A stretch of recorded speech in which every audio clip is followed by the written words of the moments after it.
የመንፈስ ቅዱስ የጸጋ ስጦታዎችና የመንፈስ ቅዱስ ፍሬ የሚለውን ነው የጀመርነው።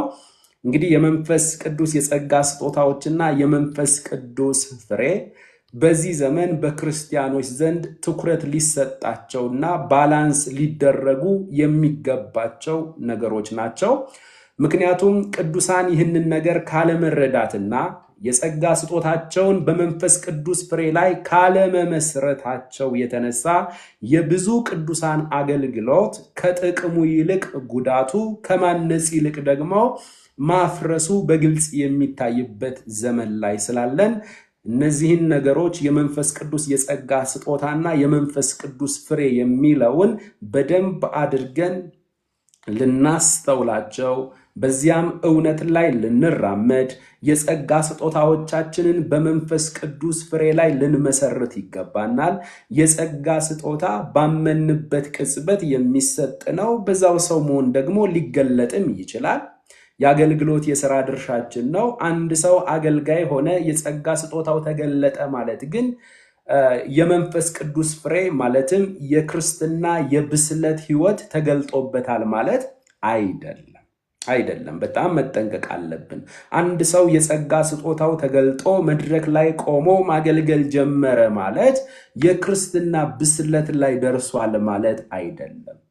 ብስለትን የሚያመላክተው የጸጋ ስጦታዎቻችን ሳይሆን የመንፈስ ቅዱስ ፍሬ ነው።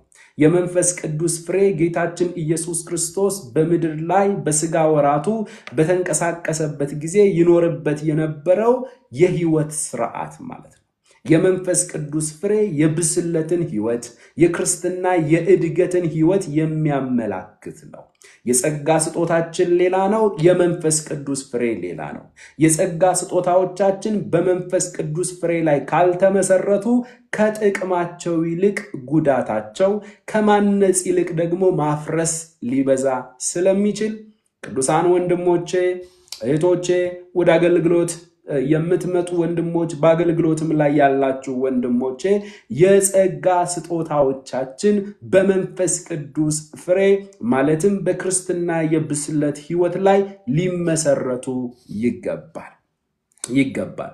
ከዚህ የተነሳ ይህንን ትምህርት የምናጠናበት 3 ምክንያቶች አሉን። ምክንያታችንን ፈጠን ብዬ ከዚህ በፊት ስለተማማር ነው ማለት ነው ነግራችኋለሁ። በጸጋ ስጦታዎች ዙሪያ ትክክለኛ መጽሐፍ ቅዱሳዊ ዕውቀት እንዲኖረን እና ከመንፈስ ቅዱስ የተቀበልነውን የጸጋ ስጦታ በመለየት የክርስቶስን አካል ማለትም ቅዱሳንን ለማነጽ እንዲሆንልን ነው እንግዲህ የምናጠናው። የመጀመሪያው የምናጠናበት ምክንያት። ሁለተኛ የምናጠናበት ምክንያት መንፈሳዊነታችን የሚታወቀው በጸጋ ስጦታዎቻችን ሳይሆን በመንፈስ ቅዱስ ፍሬ ማለትም በብስለት ሕይወት ስለሆነ አገልግሎታችንን በመንፈስ ቅዱስ ፍሬ ላይ ለመመስረት ቀጣይነት ያለውን አገልግሎት ቅዱሳንን የሚያንጽ ጌታ ኢየሱስ ክርስቶስ የሚታይበት እግዚአብሔር አባታችን የሚከብርበትን አገልግሎት ለማገልገል ይህንን ትምህርት እናጠናለን ማለት ነው። ምክንያቱም መንፈሳዊነታችን የሚታወቀው አጋንንት በማስወጣታችን ወይም በጸጋ ስጦታዎቻችን ሳይሆን በመንፈስ ቅዱስ ፍሬ፣ በፍቅር ሕይወት፣ በክርስትና የእድገት ሕይወት ስንመላለስ ነው። ለዚያም ነው ጌታችን ኢየሱስ ክርስቶስ እኔ እንደወደድኳችሁ እርስ በርሳችሁ ብትዋደዱ የኔ ደቀ መዛሙርት እንደሆናችሁ ሰዎች በዚህ ያውቃሉ ነው ያለው እንጂ ልሳን በመናገራችሁ አጋንንት በማስወጣታችሁ አላለምና ወደዚህኛው ወደ ብስለት ሕይወት ትኩረት ማድረግ አለብን። ሶስተኛ የጸጋ ስጦታዎቻችንን በሚመለከት መጽሐፍ ቅዱሳዊ ካልሆኑ በዚህ ዘመን ካሉ ግራ መጋባቶች ራሳችንንና የሚሰሙንን ለመጠበቅ ይህንን ትምህርት እናጠናለን። እንግዲህ የመንፈስ ቅዱስ የጸጋ ስጦታ የሚለውን አስቀድመናል። የመንፈስ ቅዱስ ፍሬ የሚለውን እንቀጥላለን። ግን መጀመሪያ ላይ የምናስቀድመው የጸጋ ስጦታዎችን በሚመለከት ነው። የመንፈስ ቅዱስ የጸጋ ስጦታዎች ብለናል። የጸጋ ስጦታ ማለት ምን ማለት ነው? ከስሙ ነው እንግዲህ የጀመርነው፣ በደንብ መከለስ ስላለብን። የጸጋ ስጦታ ማለት የግሪኩ ቃል ካሪዝማ የሚል ቃል ሲሆን ወደ እንግሊዘኛ ስናመጣው ፍሪ ጊፍት ወይም ደግሞ ፍሪ ጊፍት ኦፍ ጋድ ነው። ይሄ ከእግዚአብሔር ዘንድ በነፃ የሚሰጥ የነፃ ስጦታ ነው። ካሪዝማ ይለዋል። እንግዲህ የጸጋ ስጦታ ማለት በሰው ችሎታና ጥበብ የማይገኝ ነገር ግን ከመንፈስ ቅዱስ የሆነ ለቤተ ክርስቲያን ጥቅምና መታነጽ ይሆን ዘንድ ለእያንዳንዱ አማኝ የሚሰጥ ነፃ ስጦታ ነው። ስለዚህ የሚሰጠን ራሱ ለቤተ ክርስቲያን ጥቅምና ለቅዱሳን መታነጽ ይሆን ዘንድ ነው። ከመንፈስ ቅዱስ እንደወደደ ለቅዱሳን ዳግም ልደት ላገኙ እውነተኛ አማኞች ሁሉ እርስ በርሳችን አንዳችን ለአንዳችን መጠቃቀም መተናነጽ እንችል ዘንድ መንፈስ ቅዱስ እንደወደደ አድርጎ እያካፈለ የሚሰጠው ነፃ ስጦታ ነው። ነፃ ስጦታ ስንል ፈጽሞ የኛ ድካም የሌለበት በጥረታችን ያላመጣ ነው፣ በራሳችን ትግል ያላመጣ ነው። ስለዚህ ከእግዚአብሔር ዘንድ በነፃ የተሰጠንን ደግሞ በገንዘብ መቀየር ፈጽሞ ኃጢአት ነው ማለት ነው። በነፃ የተሰጠንን በነፃ እንድንሰጥ ብድራታችንን ከስጋ ለባሽ ሳይሆን ብድራታችንን ከጌታችን ከኢየሱስ ክርስቶስ እንቀበላለን ማለት ነው። ከዚህ የተነሳ የጸጋ ስጦታዎችን መንፈስ ቅዱስ ያለኛ ድካም ያለኛ ጥረት በነፃ ለቅዱሳን መታነጽ ይሆን ዘንድ የሚሰጠው ነው። ቀጥሎ አማኞች እግዚአብሔርን በመምሰል ሕይወት እንዲያድጉና በቅዱሳን አገልግሎት እንዲተጉ እርስ በርሳቸውም እንዲተናነጹ ዳግም ለተወለዱ አማኞች ሁሉ መንፈስ ቅዱስ የሚሰጠው በአይነትም በቁጥርም የበዛ መለኮታዊ ስጦታ ነው። ኦኬ፣ የጸጋ ስጦታዎች የተሰጡበት ዓላማ ፈጠን ምለው በባለፈው እንግዲህ ዲቴል ስለተመለከትን ነው። የጸጋ ስጦታዎች የተሰጡበት ዓላማ መንፈስ ቅዱስ የጸጋ ስጦታዎችን እኛ እንደወደድን ሳይሆን እርሱ እንደወደደ አድርጎ እያካፈለ የሰጠበት ዓላማው። ወንድሞቼ እህቶቼ፣ እዚህ ቤት ያላችሁ የጸጋ ስጦታዎቻችሁ ምን እንደሆነ እንኳን ያላወቃችሁ፣ የጸጋ ስጦታ በእውነት ተሰጥቶኛል እኔ ውስጥ አለ ምን እንደሆነ አላውቅም የምትሉ ሁሉ ባመናችሁበት ቅጽበት መንፈስ ቅዱስ አንዳች የጸጋ ስጦታ ቅዱሳንን የሚያንጽ የከበረ ስጦታ በእናንተ ውስጥ አስቀምጧል። የጸጋ ስጦታችሁ እየተገለጠ ሲመጣ አይደለም መንፈስ ቅዱስ የሰጣችሁ። መንፈስ ቅዱስ ባመናችሁበት ቅጽበት አንዳች የሚጠቅም ለአካል መታነጽ ለቅዱሳን መታነጽ ይሆን ዘንድ መንፈስ ቅዱስ ያስቀመጠው የከበረ ስጦታ አለ።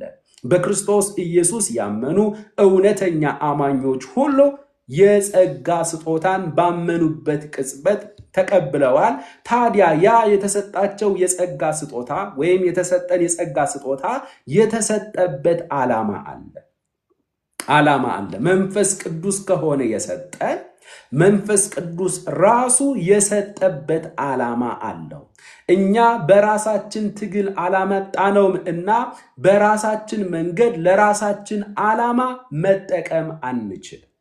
በትግላችን ያመጣነው አይደለም፣ በጥረታችን ያመጣነው አይደለም፣ በጾም ጸሎታችን ያመጣነው አይደለም። አለበለዚያ በጥረት በትግል በጾም ጸሎት ካመጣነው የጸጋ ወይም ነፃ ስጦታ የሚለው ቋንቋ አያስፈልግም ማለት ነው። ስለዚህ በራሳችን ትግል አላመጣነውም። አንድ ሁለተኛ ለራሳችን ዓላማ ማዋል አይፈቀድም። የሰጠን ሌላ ክፍል ነው፣ መንፈስ ቅዱስ ነው። እንደወደደ አድርጎ እያካፈለ ሰጥቶናል። ሲሰጠን መስጠት ብቻ አይደለም፣ ለምን ዓላማ እንደሰጠንን በቅዱስ ቃሉ ላይ አስፍሮልናል። ስለዚህ እግዚአብሔር መንፈስ ቅዱስ ለምን ዓላማ የጸጋ ስጦታን እንደሰጠን ከተረዳን በኋላ በመጽሐፍ ቅዱስ ውስጥ ከሰፈረው ዓላማ ውጪ የጸጋ ስጦታዎቻችንን መጠቀም አንደኛ ኃጢአት ነው፣ ሁለተኛ መጽሐፍ ቅዱሳዊ መሰረት የለውም። ስለዚህ የጸጋ ስጦታዎች የተሰጡበት ዓላማ ምንድነው ሲባል 3 ዓላማዎች አሉ። አንደኛው ለቤተ ክርስቲያን ወይም ለቅዱሳን ጥቅምና መታነጽ ይሆኑ ዘንድ የተሰጡ ናቸው። ለቅዱሳን ወይም ለቤተ ክርስቲያን ጥቅምና መታነጽ ይሆኑ ዘንድ መንፈስ ቅዱስ የጸጋ ስጦታን ሰጥቷል እንጂ ለግል ጥቅም ቢዝነስ ለመስራት፣ ገንዘብ ለመዝረፍ፣ ገንዘብ ለማግኘት ፈጽሞ የጸጋ ስጦታዎች አልተሰጡም። በዚህ ዘመን ግራ የሚያጋባ ከመጽሐፍ ቅዱሱ ሐሳብ ውጭ የራቀ በጸጋ ስጦታቸው የሚነግዱ በጸጋ ስጦታቸው ቢዝነስ የሚሰሩ በጣም የሚያሳዝንና አደገኛ የሆነ ዘመን ላይ ስላለን እንግዲህ ወደ መጽሐፍ ቅዱሱ ሐሳብ ነው መመለስ ያለብን። የጸጋ ስጦታ ያላችሁ ወንድሞቼና እህቶቼ ልብ ብላችሁ አዳምጡኝ። በምታዩት ነገር አትወሰዱ። የጸጋ ስጦታዎቻቸውን ቢዝነስ መስሪያ ባደረጉ ሰዎች ሐሳብ አትወሰዱ። ወደ መጽሐፍ ቅዱሱ እውነት እንመለስ። ለቤተ ክርስቲያን ወይም ለቅዱሳን ጥቅምና መታነጽ ይሆኑ ዘንድ የተሰጡ ናቸው። አንደኛ ቆሮንቶስ ምዕራፍ 14 ቁጥር 26 የእግዚአብሔር ቃል ምን ይላል? አንደኛ ቆሮንቶስ ምዕራፍ 14 ቁጥር 26 እንግዲህ ወንድሞች ሆይ አለ ሐዋርያው ጳውሎስ፣ እንግዲህ ወንድሞች ሆይ ምንድን ነው? በምትሰበሰቡበት ጊዜ ለእያንዳንዱ መዝሙር አለው፣ ትምህርት አለው፣ መግለጥ አለው፣ በልሳን መናገር አለው፣ መተርጎም አለው። ሁሉ ለማነጽ ይሁን። ሁሉ ቢዝነስ ለመስራት ይሁን አላለም። ሁሉ ራስን ለማሳየትና ራስን ለማስከበር ኢየሱስን ለመጋረድ ይሁን አላለም። ሁሉ የእናንተ ጥገኛ እንዲሆኑ አውሉት አላለም። ቢዝነስ ስሩበት፣ ሀብታም እየመረጣችሁ እነርሱን ብቻ አገልግሉበት አላለም። ሁሉ ለማነጽ ይሁን። ከመንፈስ ቅዱስ በስጦታ በነፃ የተቀበልነው የጸጋ ስጦታ ቅዱሳን ይታነጹበት፣ ቅዱሳን ይጠቀሙበት ዘንድ ነውና ጸጋ ስጦታዎችን በሙሉ ከዘረዘረ በኋላ ሁሉ ለማነጽ ይሁን ይላል። ስለዚህ ሁለተኛ የምናጠናበት ምክንያት ቅዱሳን ሁላችን የእግዚአብሔርን ልጅ ኢየሱስ ክርስቶስን በማመንና በማወቅ ወደሚገኝ አንድነትና እድገት ሙሉ ሰውም ወደ መሆን ለመድረስ ነው። ኤፌሶን ምዕራፍ 4 ከቁጥር 12 ጀምሮ እናጠናዋለን። ስለዚህ ቅዱሳን ሁላችን የጸጋ ስጦታዎች የተሰጡበት ምክንያት የእግዚአብሔር ልጅ ኢየሱስ ክርስቶስን በማመንና በማወቅ ወደሚገኝ አንድነትና እድገት ሙሉ ሰውም ወደ መሆን ለመድረስ፣ ወደ ሰው እንድናድግ አይደለም፣ ወደ አገልጋይ እንድናድግ አይደለም። እናንተ ወንድሞችና እህቶቼ ወደ እኔ እንድታድጉ አልተጠራችሁም። ወደ አገልጋይ እንደ ጠማማ ዛፍ ወደ አገልጋይ እንድታድጉ አልተጠራችሁም። ሁላችንም የተጠራነው የእግዚአብሔር ልጅ ኢየሱስ ክርስቶስን በማመንና በማወቅ ወደሚገኝ አንድነት ሙሉ ሰውም ወደ መሆን ወደሚወስድ እድገት እንድንሻገር ነው። ባጭሩ ኢየሱስ ክርስቶስን ለመምሰል ወደ እርሱ ለማደግ እንጂ የጸጋ ስጦታዎች የተሰጡት ወደ አገልጋይ እንድናድግ አይደለም። ወደ አገልጋይ አይታደግም። ምናልባት ከሚያገለግሉ ወንድሞቻችሁ መልካምን ነገር ልትወስዱ ትችላላችሁ። ከዚያ ውጭ ግን ወደ አገልጋይ ማደግ ፈጽሞ የተከለከለ ነው። አሁን ላይ የምንመለከተው ነገር በሙሉ የሆነ ተመሳሳይ ፋሽን ነው የምንመለከተው። ቅዱሳን በጣም በጥንቃቄ ነው ይህንን ዘመን ማለፍ ያለብን። የእግዚአብሔርን ቃል ካላስቀደምን በስተቀር ይህንን ዘመን መሻገር ይከብዳል። የእግዚአብሔርን ቃል እናስቀድም። ቃልህ ለእግሬ መብራት ለመንገዴ ብርሃን ነው እንዳለ በዚህ ግራ በተጋባ ኮንፊውዥን በሞላበት የክርስትና ዓለም ውስጥ ስንመላለስ እንዳንሰነካከል ሌሎችንም እንዳናሰናክል በእግዚአብሔር ቃል ዕውቀት ልንመላለስ ወደ ቅዱስ ቃሉ ልንመለስ ይገባናል ማለት ነው። ከዚህ የተነሳ ወደ ኢየሱስ እንጂ ወደ አገልጋይ አይታደግም። ኢየሱስን ለመምሰል እንጂ አገልጋይ ለመምሰል አልተጠራን። ሐዋርያው ጳውሎስ እንኳን እኔን ምሰሉ ያለው እኮ እኔ ክርስቶስን እንደምመስል ብሎ ነው። ክርስቶስን ስለሚመስል የኔን አርአያ ተከተሉ፣ እንደኔ ምሰሉ፣ የመሰልኩትን ምሰሉ፣ ክርስቶስን ምሰሉ እያለ ነው። እርሱ በፍጹም ክርስቶስን ስለመሰለ የክርስቶስ ሕይወት ስለሚገለጥበት ክርስቶስን ስለሚከተል እኔን ምሰሉ፣ የኔን አርአያ ተከተሉ፣ ክርስቶስን እንደሚመስል ክርስቶስን ምሰሉ። ስለዚህ ወንድሞቼ እህቶቼ፣ ወደ አገልጋይ አይታደግም። የአገልጋይን ፋሽን፣ የአገልጋይን የጸሎት ስታይል፣ የአገልጋይን የጸጉር ስታይል፣ የአገልጋይን አለባበስ፣ የአገልጋይን ፈጽሞ ልጁን በኔ ሁኔታ ሊገልጥ በወደደ ጊዜ እንዳለ በእያንዳንዳችን ጸባይና በእያንዳንዳችን ሁኔታ ነው ልጁን የሚገልጠው ማለት ነው። ስለዚህ ቅዱሳን ሁላችን የእግዚአብሔርን ልጅ ኢየሱስ ክርስቶስን በማመንና በማወቅ ወደሚገኝ አንድነትና እድገት ሙሉ ሰውም ወደ መሆን ለመድረስ የጸጋ ስጦታዎች ተሰጥተውናል። ሶስተኛ የጸጋ ስጦታ የተሰጠበት ዓላማ በኢየሱስ ክርስቶስ በኩል እግዚአብሔር በነገር ሁሉ ይከብር ዘንድ። በደንብ አዳምጡኝ። ራሳችንን የምናከብርበት ራሳችንን የምናሳይበት ሳይሆን በነገር ሁሉ በኢየሱስ ክርስቶስ በኩል እግዚአብሔር አባታችን ይከብር ዘንድ ክብር ሁሉ ተሰብስቦ ለእርሱ ይሆን ዘንድ የጸጋ ስጦታ ተሰጥቶናል። በጸጋ ስጦታዎቻችን በኩል ክሬዲት ለራሳችን ማስቆጠር አይፈቀድም። የእግዚአብሔርን ነፃ ስጦታ ጥቅም ማግኛ ማድረግ እንደማይፈቀደው ሁሉ ክብሩንም ክሬዲቱንም ለራስ መውሰድ መጽሐፍ ቅዱሳዊ አይደለም። ክብር ሁሉ በክርስቶስ ኢየሱስ በኩል ለአምላካችንና ለአባታችን ለእግዚአብሔር ነው ሊሆን የሚገባው። አንደኛ ጴጥሮስ ምዕራፍ 4 ከቁጥር 10 ጀምሮ ጌታ ሆይ ጸጋ ጨምርልን። አንደኛ ጴጥሮስ የእግዚአብሔር ቃል ምን ያስተምረናል? ቅዱሳን አንደኛ ጴጥሮስ ምዕራፍ 4 ከቁጥር 10 ጀምሮ እንዲህ ይላል፣ ልዩ ልዩን የእግዚአብሔርን ጸጋ ደጋግ መጋቢዎች እንደመሆናችሁ።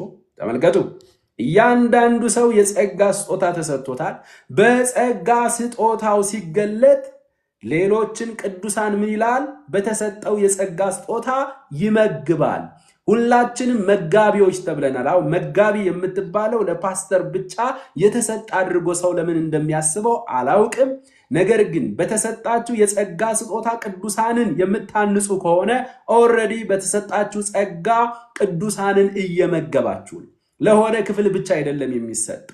ስለዚህ ልዩ ልዩን የእግዚአብሔርን ጸጋ ደጋግ መጋቢዎች እንደመሆናችሁ ብሎ ለፓስተር ብቻ ሳይሆን ልዩ ልዩ የጸጋ ስጦታ የተሰጣቸው ሁሉ በጸጋ ስጦታቸው ቅዱሳንን ሲያንጹ ደጋግ መጋቢዎች ይባላል። ያንን ነገር ምን እያሉ ነው? ለቅዱሳን ጥቅም እያዋሉት ነው። ስለዚህ እያንዳንዳችሁ የጸጋን ስጦታ እንደተቀበላችሁ መጠን በዚያው ጸጋ እርስ በርሳችሁ አገልግሉ። መጀመሪያ ምንድነው የተሰጠ የጸጋ ስጦታ? ቀጥሎ በዚያው በተሰጠ የጸጋ ስጦታ አገልግል፣ ቀጥል እንጂ የተባለው የሆነ ሰዓት ላይ ደግሞ ከሆነ የጸጋ ስጦታ ወደ ሆነ የጸጋ ስጦታ ትሻገራለህ አላለም። ምክንያቱም ታይትል አይደለም የተሰጠን። ኩላሊት ፈጽሞ ወደ ጨጓራነት መሸጋገር እንደማትችለው፣ ልብ ወደ ሳምባነት መቀየር እንደማይችለው የተሰጠህ የጸጋ ስጦታ በዘመንህ ሁሉ ምናልባት አድማሱ እየሰፋ ሊሄድ ይችላል። ብዙዎችን ትጠቅም ዘንድ ጌታ ጸጋን ያበዛልሃል እንጂ ፈጽሞ ከፓስተርነት ወደ ነብይነት፣ ከነብይነት ወደ እግዚአብሔር ሰውነት ከእግዚአብሔር ሰውነት ወደ ሐዋርያነት ከሐዋርያነት ደግሞ ወደ ሬቨረንድነት የምትሸጋገርበት አይደለም። መጠሪያ ታይትል አይደለም። የጸጋ ስጦታ የሥራ ድርሻ ነው። የሥራ ድርሻ ነው። ችግሩ በዚህ ዘመን ከማገልገል ይልቅ መጠራት ስለምንወድ ስራችንን ሳይሆን ስማችንን ስላስቀደምን ፓስተርነት መጠሪያ ታይትል መስሎናል። ወንጌላዊነት መጠሪያ ታይትል መስሎናል። ፈጽሞ የሥራ ድርሻዎቻችን የጸጋ ስጦታዎቻችን ናቸው። እርስ በርሳችን ፓስተር፣ ነቢይ፣ ወንጌላዊ፣ ሬቨረንድ ተባብለን እንድንጠራራበት አይደለም። እስኪ ከመጠራራታችን ስማችንን ከማስቀደማችን በፊት ስራችን ላይ ፎከስ እናድርግ። በተሰጠን የጸጋ ስጦታ ቅዱሳንን አንጸናል ወይ? የጸጋ ስጦታ የተሰጠበት ዓላማ አለ። ያ ዓላማ የመንፈስ ቅዱስ የእግዚአብሔር ዓላማ በሕይወቴ እየተፈጸመ ነው ወይስ ስራውን ትቼ ስሙን ብቻ ይዤ እየተጠራሁበት ነው? ለሁላችንም ጥያቄ ነው። ለሁላችንም ጥያቄ ነው። ስለዚህ ቅዱሳን ወንድሞቼና እህቶቼ እስኪ ራሳችንን እንጠይቅ። ከዘመኑ ግርግር እንውጣ። ግራ ከሚያጋባው የክርስትና መስመር ራሳችንን ጠብቀን ወደ ቅዱስ ቃሉ እንመለስ። በተሰጠን የጸጋ ስጦታ ከመጠራታችንና ስማችንን ከማስቀደማችን በፊት እስኪ ወደ ስራው እናመዝን፣ ወደ ስራው ትኩረት እናድርግ። ፓስተር ተብለህ መጠራቱ አይደለም ዋናው ነገር። ወንጌላዊ ተብለን ከመጠራታችን በፊት ወንጌል እየሰበክን ነው ወይ? ፓስተር ተብለን ከመጠራታችን በፊት ቅዱሳንን እያስተማርን ቅዱሳንን እንደሚገባ እያነጽን ነው ወይ? ምክንያቱም መጠሪያ ታይትል አይደለም። አንዳንድ ሰው ፓስተር የሚለውን ትተህ በስሙ ስትጠራው ያኮርፈሃል። ከየት አመጣኸው? ከየት አመጣሽው? ፓስተር የሚለውን ትተህ እንደነ በቀለ ብትለው በጣም ነው የሚያዝነው፣ በጣም ነው ፊቱ የሚጠቁረው፣ በጣም ነው ሊናገርህም ይችላል። ፈጽሞ መጠሪያ ታይትል አይደለም። ቅዱሳን መጠሪያ ታይትል አይደለም። የጸጋ ስጦታ የሥራ ድርሻ እንጂ መጠሪያ ታይትል አይደለም። ስለዚህ ቀጥሎ ደግሞ ወደ አውሮፓና ወደ አሜሪካ ወደ ተለያዩ ዓለማት የሚሄዱ ወንድሞቻችን እኔ አላውቅም። እስኪ እዛ አካባቢ የምትኖሩ ቅዱሳን ታስረዱኛላችሁ። ኢትዮጵያ ላይ ወንጌላዊ የነበረ ኢትዮጵያ ላይ ዘማሪ የነበረ ሰው አውሮፓና አሜሪካ ሲሄድ ፓስተር የሚሆነው ለምን እንደሆነ አልገባኝም። ታስረዱኛላችሁ። እዛ ቦታ ላይ አልገባኝም። እዛ በሚኬድበት ጊዜ ፓስተር መሆን ነው። ኢትዮጵያ ላይ ደግሞ እንደምንም ብለ ከወንጌላዊ ተነስተ ነብይነት መድረስ ነው። ምክንያቱም በዚህ ዘመን የቃል አስተማሪ መሆን አያበላም። ባገኘው አጋጣሚ ቃሉን ትተህ ዓይንህን ከጨፈንክ ግን ህዝብ ወደ አንተ ይመጣል፣ ገንዘባቸውንም ትዘርፋለህ። የእግዚአብሔር ሐሳብ ግን የጸጋ ስጦታን የተሰጠበት ዓላማ ይሄ አይደለም። ቅዱሳን ይሄ አይደለም። ብድራታችሁን ከስጋ ለባሽ አትቀበሉ። ብድራታችሁን ሀብታም ከሚባሉ ሰዎች አትቀበሉ። አለበለዚያ ይህንን እውነት መሸቀጥ ትጀምራላችሁ። ኮንፊደንስ ታጣላችሁ። እኔ ልምከራችሁ ወንድሞቼ፣ የሆኑ ሀብታም ሰዎች ጥገኛ፣ የሆኑ ብር ያላቸው ሰዎች ጥገኛ የምትሆኑ እነርሱ ስለሚጋብዟችሁ ብቻ ትንቢት የምትናገሩ ትንቢት ማለትም አያስፈልግም ጥንቆላ የምትጠነቁሉ ወንድሞቼ ኮንፊደንሳችሁን ታጣላችሁ። ምናልባት የሆነ ሰዓት ላይ የእግዚአብሔርን ቃል በምታስተምሩበት ሸር በምታደርጉበት ጊዜ ያ የእግዚአብሔር ቃል እነዚያን ሰዎችም የሚነካ ከሆነ ምናልባት ቃሉን ልታቀጥኑት ትችላላችሁ። ይህ መልእክት እዚህ ያሉ 5 ሰዎች አሉ፣ እነሱን አይመለከትም፣ አዳሜን ግን ይመለከታል ወደ ማለት ትሄዳላችሁ። የአምላክን ቃል መስበክ የምትችሉበትን አቅምና ትምክህት ያሳጣችኋል። የማንም ሰው ጥገኛ አትሁኑ። አገልጋዮች ወንድሞቼ ከቻላችሁ የራሳችሁ የሆነ ገቢ ያስፈልጋችኋል። የሆነች ገቢ ካለቻችሁ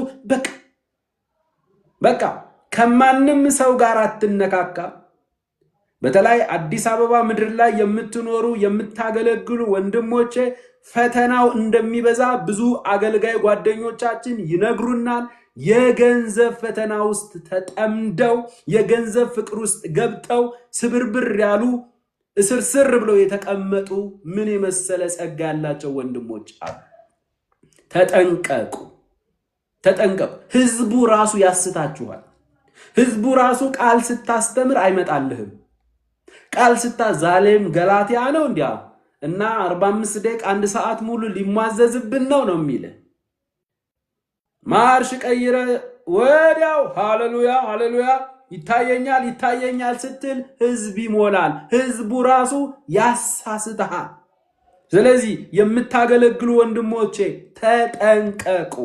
ብድራታችሁን ከስጋ ለባሽ እንዳትቀበሉ፣ ብድራታችሁን ከጌታ ከኢየሱስ ክርስቶስ በአባቱና በመላእክቱ ሁሉ ፊት ብድራትን፣ ደሞዝን፣ ምስክርነትን ትቀበላላችሁ።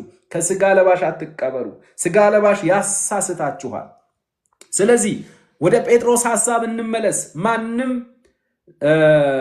ልዩን የእግዚአብሔርን ጸጋ ደጋግ መጋቢዎች እንደመሆናችሁ እያንዳንዳችሁ የጸጋን ስጦታ እንደተቀበላችሁ መጠን በዚያው ጸጋ ኖት በሌላ ጸጋ ኖት የሚቀየር ጸጋ አይደለም።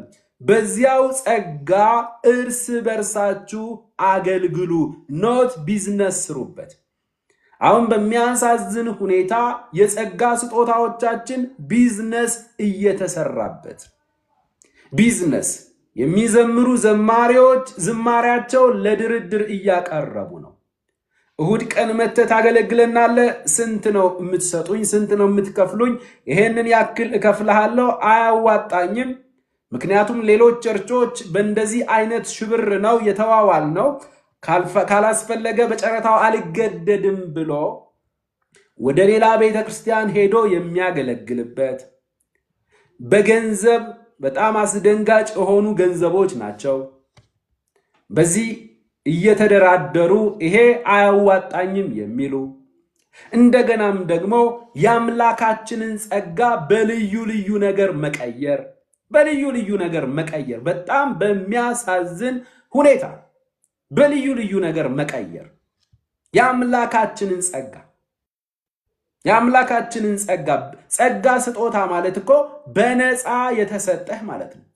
በነፃ ከተሰጠህ አንተ ቢዝነስ ልትሰራበት አያስፈልግም። በዚህ ዘመን የምንመለከተው ግን ይሄ እንደዚህ የምለው እኔ ከማንም ጋር ግንኙነት የለኝም፣ ማንንም ለመንካት አይደለም፣ እናንተ ራሱ ስለምታውቁት ነው። ዓላማዬ ግን እናንተ ነገ ወደ አገልግሎት የምትሄዱ በቅዱስ ቃሉ ላይ የተመሰረተ አገልግሎት አገልግሉ።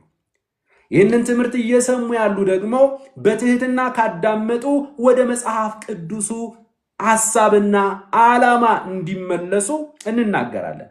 በጣም በዚህ ዘመን የምንመለከተው የጸጋ ስጦታዎችን ወይም የጸጋ ስጦታቸውን አገልጋዮች መጽሐፍ ቅዱሳዊ መሰረት በሌለው ሁኔታ በቅዱሳን ላይ ዝርፊያና ቅሚያ የሚፈጽሙበት እንደሆነ በአደባባይ የምናውቀው ለማገልገል በጸጋ ስጦታቸው ለማገልገል በገንዘብ መደራደር የተሻለ የአገልግሎት ቦታ ሲገኝ በጨረታው ሳይገደዱ ጥሎ መሄድ የጸጋ ስጦታችን የሚሉትን የተጸለየበት ውሃ፣ የተጸለየበት ዘይት፣ ቲሸርት እያሉ ልዩ ነገሮችን መሸጥና ወደ ገንዘብ መቀየር፣ አስራት፣ በኩራት፣ ማጽኛ፣ የዳዲ ጊፍት እያሉ ቅዱሳንን መዝረፍ፣ ለጸሎት ማስከፈል፣ ለ30 ደቂቃ ከ5000 ብርና ከዚያ በላይ ማስከፈል፣ ሄደው ደግሞ ገስታው ስለሚከራዩ ደግሞ በተለይ ከኢትዮጵያ ውጭ ለሚመጡ ደግሞ በዶላር መዝረፍ፣ ለጸሎት ማስከፈል፣ በዘረፉትም ገንዘብ ደግሞ ቅንጡ ነገሮችን በመግዛት ደግሞ እርስ በርሳቸው መፎካከርና ለየት ብሎ መታየት። ከማን ነው የተማርነው? ከየትኛው ሐዋርያ ነው የተማርነው? ሐዋርያቶች ኪሳቸው ውስጥ ባለ ገንዘብ ሳይሆን ውስጣቸው ባለው በኢየሱስ ነበር የሚመኩት። ገንዘብና ወርቅ የለንም፣ ብርና ወርቅ የለንም፣ ያለንን ግን እንሰጣለን ብለው ያለ ሀብታቸው ያለ ንብረታቸው ኢየሱስ ክርስቶስ እንደሆነ። በረከት ማለት ኪስ ውስጥ ስንታለ አይደለም። በረከት ማለት አካውንት ውስጥ ስንታለ ሳይሆን መንፈስ ውስጥ ማን አለ? በአንተ ውስጥ ማን አለ? ኢየሱስ ካለ አንተ ባለጠጋ ሰው ነህ። ኢየሱስን እግዚአብሔር የራሱን ሀብት ነው አንተ ውስጥ ያስቀመጠው። የከበረ መዝገብ ነው በአንተ ውስጥ ያለው። ስለዚህ የተጸለየበት ውሃ፣ የተጸለየበት ዘይት፣ እውነቱን ልንገራችሁ፣ ውሃ ነው፣ ዘይት ነው። ቢጸለይበትም ራሱ አሁንም ውሃ ነው፣ አሁንም ዘይት ነው። ሲጸለይበት አንድ ውሃ ከሌሎች ውሃ የሚለይበት፣ ብቻውን የሚቀመጥበት የተቀደሰ የሚፈውስ ዘይት የሚባል የለም። ፈዋሻችን አምላካችን እግዚአብሔር ነው። እግዚአብሔር በልዩ ልዩ መንገድ ሊጠቀም ይችላል። አዎ ሉዓላዊ ነው። በተለያየ አይነት መንገድ መንፈስ የሆነው አምላክ ቁስ አካልን ተጠቅሞ እንደ ኮንታክት ፖይንት አድርጎ በዚያ ነገር ሊሰራ ይችላል። ያ ነገር ግን ከሌሎች የተለየ ቅዱስ ነው ማለት ስትጀምር ያኔ ተበላሸ። ስለዚህ ከሱቅ 15 ብር የሚገዛን ውሃ በ1500 ብር መሸጥ ፈጽሞ ኃጢአት ነው። ተጸለየበት ዘይት እያሉ መሸጥ ኃጢአት ነው። ቲሸርት አሰርቶ መቸብቸብ ኃጢአት ነው። አስራት በኩራት እያሉ አዲስ ኪዳናዊ ያልሆነ የሕጉን ዘመን አገልግሎት በጸጋ ዘመነ መግቦት ውስጥ ማስገባት ፈጽሞ መንፈሳዊነት አይደለም። ማጽኛ የዳዲ ጊፍት እያሉ ቅዱሳንን ማደናገር፣ የቅዱሳንን ገንዘብ በመንፈሳዊነት ስም መዝረፍ፣ ኢየሱስንም ማስነቀፍ፣ መንፈስ ቅዱስንም ማስነቀፍ ነውና ባካችሁ ወደ ልባችሁ ተመለሱ። ከምንም በላይ ውስጣችንን የሚያቃጥለን የናንተ መዝረፍ ሳይሆን የምትዘርፉት ጌታ ኢየሱስ ወይም መንፈስ ቅዱስ እንዲህ አለኝ እያላችሁ ነው። ንጹሑ ጌታችን ቅዱሱ መንፈስ ያላለውን አለ እያሉ የሚዘርፉ ሰዎች ዝርፊያቸው ሳይሆን የሚዘርፉበት ስም ንጹሑ ጌታ ትሁቱ ኢየሱስ ንጹሑ መንፈስ ቅዱስ መሆኑን ስናስብ ያቃጥለናል፣ ውስጣችንን ያመናል። በቃ የመርካቶ ሌባ በመንፈስ ቅዱስ ስም አይደለም የሚመጣው፣ ይታየኛል እያለ አይደለም የሚመጣው። በቃ እሱ ሌብነቱን ታክቲኩን ተጠቅሞ የራሱን ዘርፎ ይሄዳል። እሱ ይሻላል።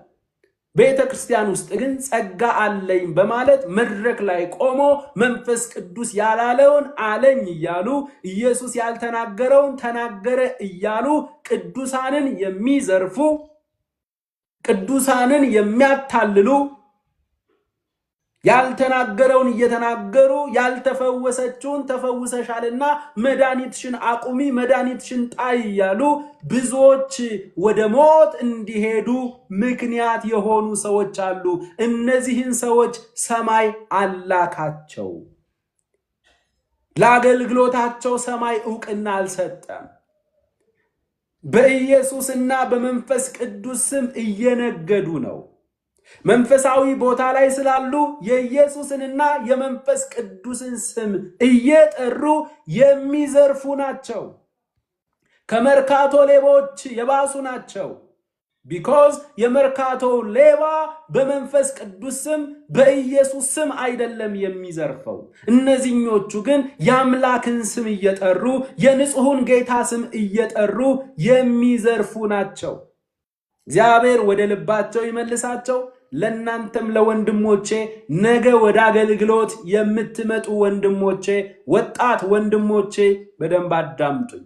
የጸጋ ስጦታ ቢዝነስ ለመስራት አልተሰጠም። የጸጋ ስጦታ ቅዱሳንን ለመዝረፍ አልተሰጠም። የጸጋ ስጦታችን ቅዱሳንን ለማነጽና ለመጥቀም እንጂ ፈጽሞ ቢዝነስ ለመስራት አይደለም። ለጸሎት ማስከፈል ምን የሚሉት ነው? አንዲት እህታችን በባለፈው ደወለች እና በምትነግረኝ ጊዜ ከዚህ በፊትም ሌሎች ነግረውናል፣ ግን ማመን አልቻልንም። ለ30 ደቂቃ ጸሎት ከ5000 ብር ጀምሮ ነው የሚያስከፍሉት። መጀመሪያ ቀጥታ ስደውል ራሱ አገልጋዩን አታገኘው። ወደ አገልጋዩ ከመሄድ በፊት መጀመሪያ ላይ ቀጠሮ የምታስይዝበት የስልክ መስመር አለ። እነዚያ እዛ ጋር የሚያስተናግዱ ሴቶች የእግዚአብሔር ሰው ቀጥታ ማግኘት አይችሉም። ስለዚህ ቀኑንና ሰዓቱን አስቀድመው ደግሞ የጸሎት ገንዘብ ማስገባት አለበት። ከዛ በኋላ በቀኑና በሰዓቱ ይሄዳሉ። ያው እንግዲህ ጸለይኩልሽ ይላል፣ ብርህን ተበልተህ ትወጣለህ። ወንድሞቼ እህቶቼ፣ እናንተ ውስጥ ያለው መንፈስ ነው ሌላም ቦታ ያለው። እናንተ ራሳችሁ ለራሳችሁ አይደለም ለሌላ ትውልድ እንኳን መጸለይ የምትችሉበት አቅም አለ። ጸሎት ችሎታ አይደለም። መንፈስ ቅዱስ በእኛ የሚቃትተው የልጅነት መብታችን ነው። የልጅነት መብታችን ነው። ስለዚህ ለጸሎት ማስከፈል ውንብድና ነው። ለጸሎት ማስከፈል ኃጢአት ነው። በነፃ የተቀበልነውን በነፃ ነው የምሰጠው። ፈውስ ነፃ ስጦታ ነው። ለፈውስ ማስከፈል ኃጢአት ነው። እነ ጴጥሮስ እንዳደረጉት መሆን አለብን። የእግዚአብሔርን ነፃ ስጦታ በገንዘብ ልትገዛ አስበሃልና ፈጽሞ ብለው ያንን ነገር እንደወረወሩት አንፈልግም እንዳሉ፣ እንዲሁም ደግሞ ወደ መቅደስ ሲወጡ በጌታ በኢየሱስ ክርስቶስም ተነስና ተመላለስ ሲሉት ተነስቶ ሲመላለስ ሰው ከቦ እነዚህ የሚገርሙ ሰዎች ናቸው ሲል ራሳቸውን ለማስከበር ጥረት እንዳላደረጉት እንደነ ጴጥሮስ እናንተ ሰዎች ሆይ ወደኛ የምትመለከቱት እኛን እንደሆነ ብርቅ ነገር የምትመለከቱት ስለምንድን ነው? ይህ ሰው እግሩ የጸናው ቆሞ መሄድ የቻለው በእኛ ብርታት፣ በእኛ ጸሎት፣ በእኛ መንፈሳዊነት ሳይሆን ከሙታን በተነሳው እናንተ በገደላችሁት ነገር ግን እግዚአብሔር ከሙታን ባስነሳው በጌታችን በኢየሱስ ክርስቶስ ስም ላይ ባለ እምነት ጸንቶ ጉልበቱ እንደሚመላለስ እንናገራለን አለ። ራሳቸውን አላሰዩ፣ ክሬዲት ለራሳቸው አልወሰዱ፣ ኢየሱስን አልጋረዱ፣ ለፈውስ አላስከፈሉ። እዚህ ላይ ግን በዚህ ዘመን ግን ለጸሎት ማስከፈል፣ አስራት በኩራት ማጽኛ፣ ትንቢትን ሲናገር ሰውየው አሜን ማለት የለም፣ ማጽኛ ያስፈልጋል። ባስኬት የሚመስሉ ነገሮች ፊት ለፊት ላይ ቆመዋል። ኦኬ 10 ጊዜ አሜን ለማለት እንግዲህ ምንም የሌለው 100 ብሩን አዘርዝሮ 10 ብር ይዞ ይሄዳል። ያለው ሰው ደግሞ እንደዛው እያደረገ 10 ጊዜ አሜን ለማለት 1000 ብር 100 ብር ይዛል። 10 ጊዜ አሜን ልበል ብሎ ማለት ነው። ከዛ እግዚአብሔር ሰው ትንቢት ሲናገር ከምለው እየተከፈለበት ስለሆነ ሲጠነቁል ያን ጊዜ እግዚአብሔር ሰው አሜን ብለው ባስኬት ውስጥ ሲያስገቡ የተነገረላቸው ነገር ይጸናል። ይሄ በጣም በጣም በጣም በጣም ጠንቋዮች ሰፈር ጋር እንደዚህ አይነት ነገር የለም። ጠንቋዮች ሰፈር ጋር አንዴ ትከፍላለህ፣ ይነግሩሃል በደንብ አድርገው አለቀ። ይሄ እኮ አንዴ አይደለም እኮ የሚያስከፍልህ እኮ አንዴ አይደለም የሚያስከፍልህ እኮ ማጽኛ እያለ አንዳንድ ወንድሞቼ በሚነግሩኝ ጊዜ ማጽኛ ብቻ አይደለም፣ እስኪ አስራት በኩራት ስጦታ ይዛችሁ የመጣችሁ ኑ ስጡ ተባለ፣ ሰጠን አለ። ከዛ ደግሞ ያልሰጣችሁ ቁሙ ተባለ፣ ያልሰጡ ቆሙ፣ ምንም የሌላቸው። እስኪ ያላችሁ ሰዎች እነሱን ወክላችሁ ስጡ በረከትን ታገኛላችሁ ብሎ እነዚያኞችን ወክለው እነዚህኞቹን አቤት ታክቲካቸው እኔ ከየት እንደሚመጣላቸው አላቅም። ስለዚህ ለጸሎት ማስከፈል ማጽኛ የዳዲ ጊፍት የሚባለው ደግሞ ዳዲ የሚባለው አቤት ኢየሱስዬ ምህረት አድርግልን እባክህ። ከየት እንዳመጣ ነው። የዌስት አፍሪካ አጋንንታዊ ወንጌል ሰማይ ዕውቅና ያልሰጠው የዌስት አፍሪካ ወንጌል ኢትዮጵያን ከተቆጣጠራት ሰንበትበት ብሏል።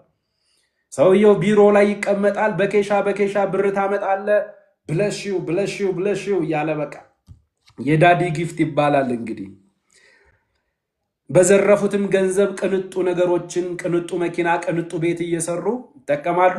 እስካሁን ድረስ ትለወጣለህ፣ ያንተ ነገር ትሻገራለህ እያሉ አንተ አይደለም የሆነ ነገር ውስጥ ልትገባ አሁንም የባስ ሰልፍ ላይ ነው ያለኸው። አሁንም 72 ቁጥርን እየጠበቅክ ነው፣ ባስ እየተሰለፍክ ነው። ምንም ትሻገራለህም፣ ትገሰግሳለህም፣ ትቀየራለህም። ጌታ መኪና አይሰጥህም። ከዛስ እነሱ ባንተ በዘረፉት መኪና ማነው ብር መኪና ገዝተው ብራንድ ኒው ረጭተው ያልፋሉ። የዳዲዬ መኪና ትላለህ። የዳዲዬ መኪና አይደለም፣ ያንተ መኪና ነው፣ የገዛህለት መኪና ነው። ያንተ ብር ነው ያለፈው። ጆሮ ያለው ይስማ። ወደ ልባችን እንመለስ። ወደ መጽሐፍ ቅዱሱ ሐሳብ ተመለሱ። ስለዚህ ራሳችንን የምናሳይበት አይደለም። እዚያው ወደ ጴጥሮስ እንመለስ። እችን ሐሳብን ጨርሳት። ልዩ ልዩ የእግዚአብሔርን ጸጋ ደጋግ መጋቢዎች እንደመሆናችሁ እያንዳንዳችሁ የጸጋን ስጦታ እንደተቀበላችሁ መጠን በዚያው ጸጋ እርስ በርሳችሁ አገልግሉ። ማንም ሰው የሚናገር ቢሆን እንደ እግዚአብሔር ቃል ይናገር፣ የሚያገለግልም ቢሆን እግዚአብሔር በሚሰጠኝ ኃይል ነው ብሎ ያገልግል። ክብርና ስልጣን እስከ ዘላለም ድረስ ለእርሱ በሚሆነው በኢየሱስ ክርስቶስ በኩል እግዚአብሔር በነገር ሁሉ ይከብር ዘንድ አሜን። እንደዚህ ነው የሚለው ቅዱሳን። አያችሁ፣ ማንም የሚያገለግል ቢሆን እግዚአብሔር በሚሰጠኝ ኃይል ነው ብሎ ያገልግል። ቅዱሳንን አታስፈራራቸው። መንፈስ ቅዱስ በሰጠን ኃይል እንጂ መድረክ ላይ የምንቆመው መንፈስ ቅዱስ በሚሰጠን ጸጋ እንጂ እናንተን የምናገለግለው ስፔሻል ሰዎች ሆነን አይደለም። መድረክ ላይ ስንቆም ከጀርባችን ክንፍ አብቅለን አይደለም። ለራሳችን ክሬዲት መስጠት የለብንም። ካገለገልን፣ ቅዱሳንን ከጠቀምን፣ እኔ የማልጠቅም ባሪያ ማድረግ የሚገባኝን ነገር አድርጌያለሁና ክብር ላንተ ይሁን በሉ እንዳለ ኢየሱስ፣ በዚህ ዘመን ግን ለእግዚአብሔር የሚሰጠውን ክብር ሁሉ፣ ለኢየሱስ የሚሰጠውን ክሬዲት ሁሉ እኛ ሰብስበን እየተቀበልን ነው። መድረክ ላይ የምንቆም ሰዎች ኢየሱስን ጋርደናል። ለአብ የሚገባውን ክብር ሁሉ እኛ ወስደናል። ለኢየሱስ የሚገባውን ክሬዲት ሁሉ እኛ ወስደናል። ኢየሱስን ጋርደን ያለ ነው። በራሳችን ብቃት፣ በራሳችን ኃይል የምናገለግል ነው የሚመስለው።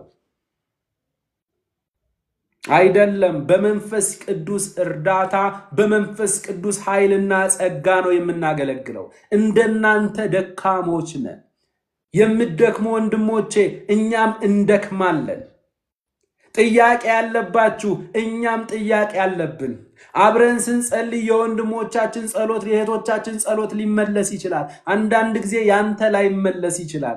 ጌታ ሆይ የኔን ነገር አትመልስልኝም ልትል ሁሉ ትችላለህ። እኛም ጋር ጥያቄ አለ። ቅዱሳን ስፔሻል ሰዎች አይደለንም። ሁላችንም ለኢየሱስ ስፔሻሎች ነን። መድረክ ላይ የቆመ ሰው ማለት፣ በቅዱሳን ላይ የሚሰለጥን ማለት፣ የቅዱሳንን እግር ዝቅ ብሎ የሚያጥብ የሚያገለግል ሰርቫንት ማለት ነው።